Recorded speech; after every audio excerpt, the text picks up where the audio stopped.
Assalamualaikum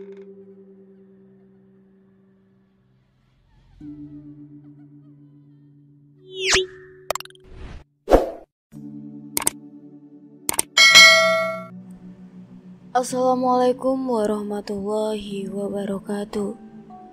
Rahayu Sagung Dumadi. Kembali lagi di channel Babat Nusantara.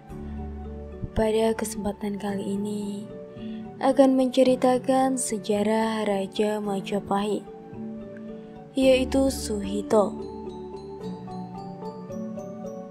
yang memerintah Majapahit setelah Wikramawardhana adalah anak perempuannya, yaitu Suhita, di mana ibunya adalah anak dari Wirabumi.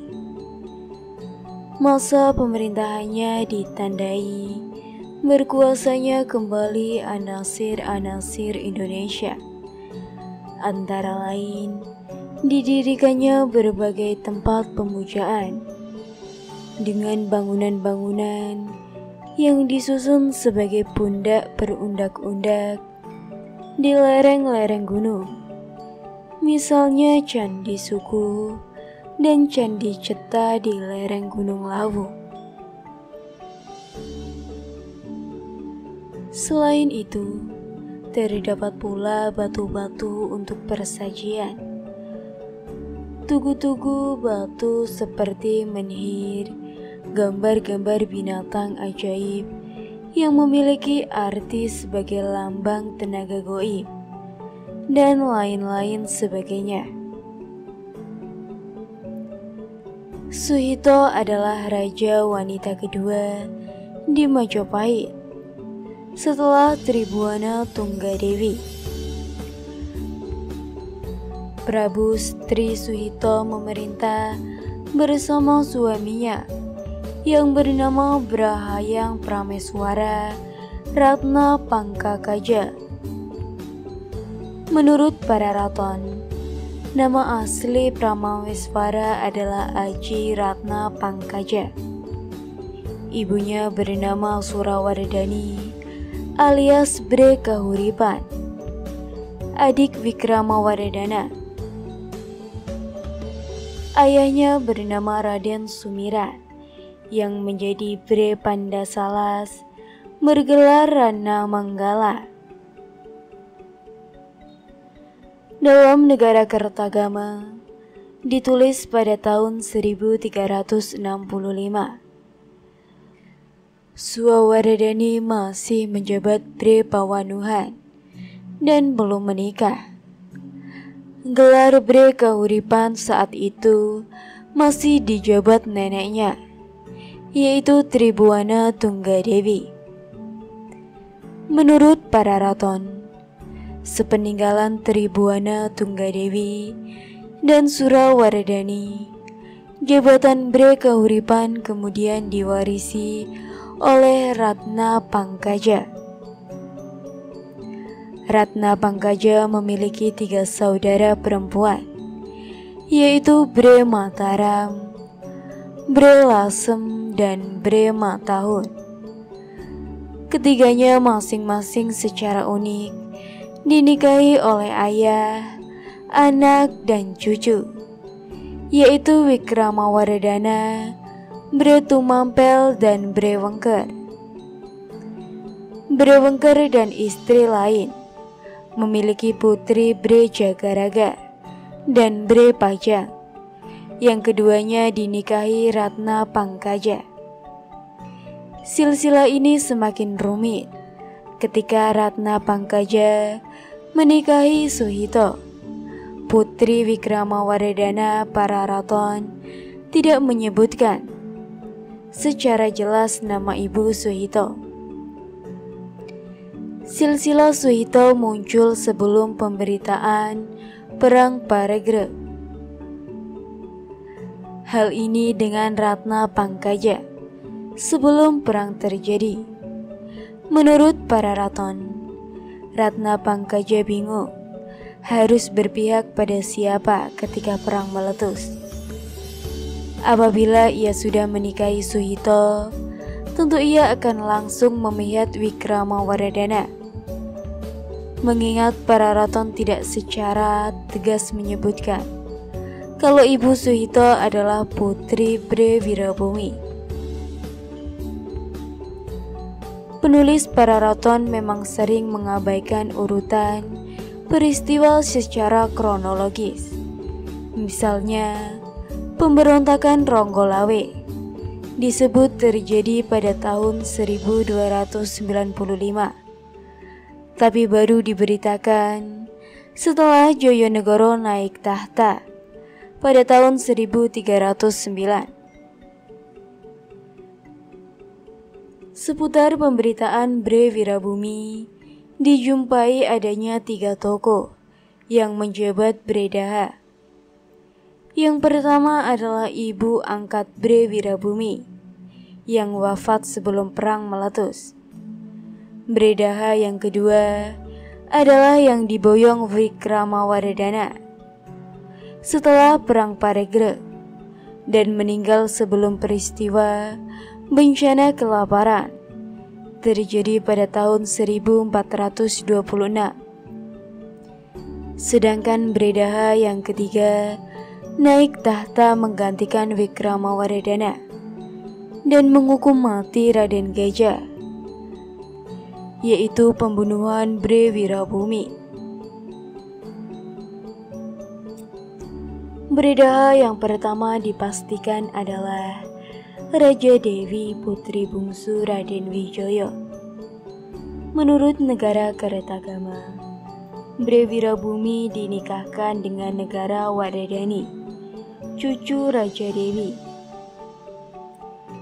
Dari perkawinan tersebut, lahirlah seorang putri yang menjabat Bredaha sepeninggalan Raja Dewi.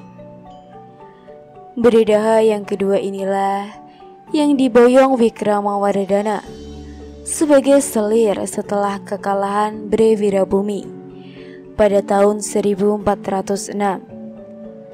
Dari perkawinan tersebut, lahirlah Suhito sebagai Bredaha menggantikan ibunya yang wafat menjelang bencana kelaparan pada tahun 1426.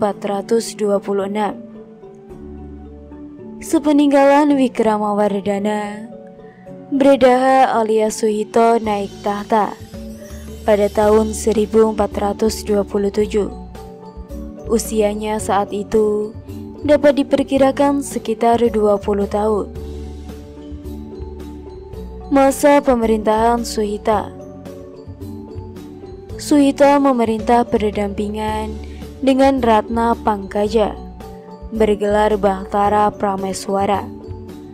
Pada tahun 1433, Suhito membalas kematian Bre Wirabumi dengan cara menghukum mati Raden Gajah alias Bra Naripati.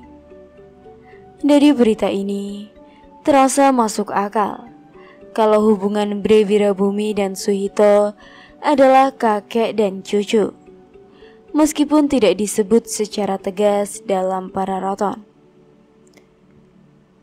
Nama Suhito juga muncul dalam kronik Cina dari kuil Sampokong sebagai Sung Kingta, yaitu Raja Majapahit yang mengangkat Gan Engcu sebagai pemimpin masyarakat Cina di Tuban dengan pangkat Aluya.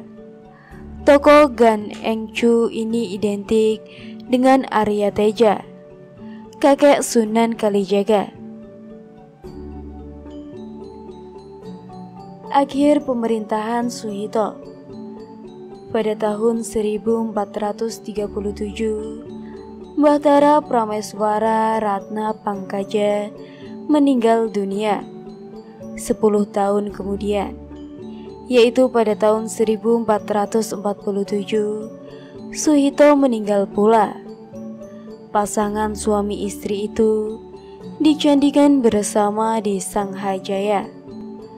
Karena tidak memiliki putra mahkota, Suhito digantikan adik tirinya, yaitu Dia Kartawijaya, sebagai raja selanjutnya. Dia Kertawijaya adalah Raja Majapahit yang memerintah pada tahun 1447 sampai 1451 dengan gelar Sri Maharaja Wijaya Prakramawardhana. Menurut para raton, Kertawijaya adalah putra Vikramawardhana dari Selir dan merupakan adik tiri dari Suhito, Ratu Majapahit ke-6. Putra Vikramawardhana yang lain adalah Hayang Wekasing Suka Bre Tumampel dan Suhito. Sebelum menjadi raja, Kertawijaya pernah menjadi Bre Tumampel, yaitu menggantikan kakaknya yang meninggal awal tahun pada tahun 1427. Masa pemerintahan Kertawijaya. Kertawijaya naik tahta menggantikan Suhito pada tahun 1447. Pada masa pemerintahannya sering terjadi gempa bumi dan gunung meletus. Juga terjadi peristiwa pembunuhan penduduk Tigung Galating oleh keponakannya, yaitu Bre Paguhan putra Bre Tumampel. Dalam prastasi Waringin Pitu disebutkan bahwa Kertawijaya bersifat Dewa Wisnu, memiliki jiwa yang tinggi dalam pemujaan terhadap para dewa, dan diibaratkan matahari, menyilautkan mata, bersumarak bersih nirmala, yang disebabkan kemegahan beliau karena pada tubuh sang raja mengeluarkan cahaya, aurora. Sudah barang tentu sang raja memiliki ilmu supranatural yang sangat tinggi. Dalam Babat Tanah Jawa diceritakan bahwa dia Kartanegara ini bernama Raden Haridiwijaya, putra Prabu Murdaningkung. Raden Haridiwijaya ini naik tahta dengan sebutan Brawijaya Pertama dengan patihnya Panular kedua, yaitu Adipati Demang Panular kedua, Pangeran Demang. Kehidupan Prabu Brawijaya Pertama ini penuh kemewahan dan kebahagiaan. Bahkan dalam prastasti Wijaya Prakramawardhana, sebagaimana ditulis oleh Profesor H.M. Yamin dalam bukunya Negara Kertagama Sapta Parwa, menguraikan, di peretuan segala makhluk yang menguasai seluruh dunia, dan tak ubahnya seperti yang tertua dari segala dewa, dan mengatasi puncak bangunan segala raja-raja musuh, sehingga tak ubahnya seperti Wisnu yang mengirimkan tentaranya menuju segala penjuru alam, dan berjiwa pemujaan segala pujian seluruh buana, yang menjadi daerah kekaguman tentang sekalian ilmu pengetahuannya, dan berwajah kembang tunjang utama, yang berseri-seri karena kelimpahan pujian dan kemegahan gilang gemilang, yang dihinggapi serangga tabuhan berbondongan, yaitu Sri Mahkota, sekalian raja-raja yang lain, dan berpelayanan orang-orang utama di antara para musuh, dikalahkan dan yang bergirang hati, sehingga mengganti upah mereka dengan kegembiraan seperti berlaku dengan para pelayan yang lain, dan bertubuh menjadi pujian segala orang yang mencari perlindungan padanya, karena gelisah dan berpecah belah, dan bersifat lemah lembut seperti aliran batang air Gangga, yang memiliki pengetahuan dan kemurahan, dan bersemangat dapat dibandingkan dengan suatu bangunan gedung, dan yang berketetapan sebagai kaki raja di gunung, yaitu Adrisja, yaitu Himalaya.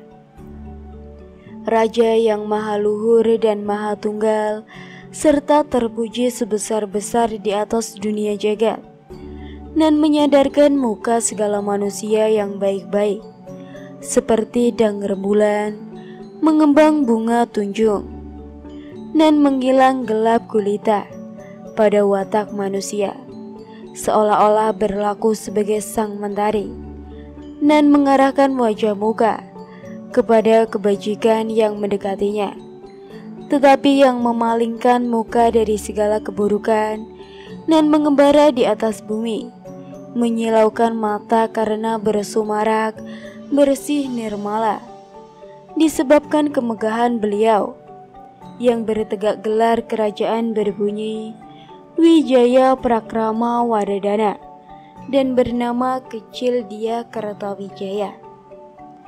Sedemikian rupa pujian serta penggambaran tentang figuran Maharaja terhadap Sang Prabu Brawijaya pertama dalam prastasi Wijaya Prakrama Wardhana yang berasal dari desa Surodakan, Trenggalek, bertarik tahun Saka 1369,